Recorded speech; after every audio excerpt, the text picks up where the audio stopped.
Welcome to Edifying Truth Messages with Pastor Obina Michael, a collection of highlights from sermons by Pastor Obina Michael. Each short video contains illuminating, life-transforming and practical truth that uplifts your spirit man and spurs you to action. The age of deception. It is very possible for a believer to be deceived. Yes, if you ever get deceived, then I want you to know that you are not wise. Why deceptions can thrive? There are many reasons.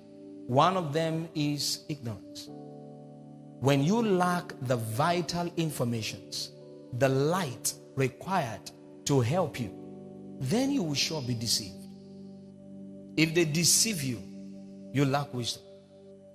James chapter 1 and verse number 21. Wherefore, lay apart all filthiness and superfluity of naughtiness, and that you should receive with meekness the engrafted word, which is able to save your souls. That means the word of God has power to save the soul. You will require the word of God on a daily basis, just like you feed your body with food.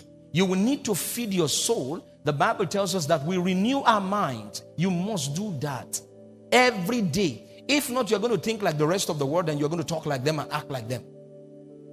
Now, after that, the word of God has saved your soul because it has the power in it, the inherent ability in the word of God to save your soul. Then it brings us to something else. There are people who do not like that one. You know why? Because they feel it takes time. They say, Pastor, I want it sharp. I want God to do it immediately. Now, because of that, they want to boycott or bypass process. They want to just jump into result. He's now telling us something concerning such people. Verse 22. Look at such people. Look at their story. But be ye doers of the word. He had already told us. He says, but I want you to be doers of the word. And not hearers only. Deceiving your own self. This is self-deception. This one is called self-deception. Help me point at your neighbor. Point. Just point. Say you did deceive yourself.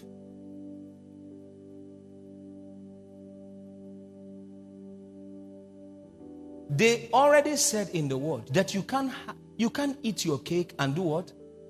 So if a man eats his cake and wants to have it, what is he doing? He's deceiving himself. The concept here is spiritual. That when Pastor Bina teaches you the word of God and you do not go back to become doers of the word and you wait for one thing to happen, he says, I want you to know that such people are practicing what we call self-deception. They are deceiving themselves. Satan is not involved here. The way you lay your bed, so you lie on it. If you stand like this and they take you picture, I bet you when the thing comes out, you will not be sitting down. Self-deception.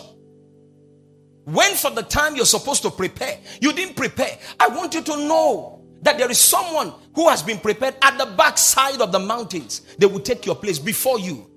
Before you, you will be watching like this. And you know all you have to do? I've told you. Big gossip, 2 weeks. Small one, 1 week. We just deceived ourselves. Because we're not doers of the word. We are only hearers. You don't have a problem hearing. You're hearing right now. You heard on Sunday. You heard last week Wednesday. He says, the one you heard, the things you heard, and you have been hearing, what have you done with it? Some people are living fake life. You're deceiving you. This is self-deception. You first deceived yourself before they deceived you. You have first deceived yourself. Look at it. Look at it. For it is merely hearing the law. For it is not merely hearing the law, read, that makes one righteous before God. But it is the doers of the law who will be held guiltless and acquitted and justified. So it is not just coming to service, sitting before the man of God.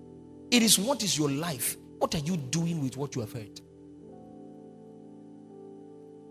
And I want you to know there's a law of the Spirit, that my spirit will not always strive with man.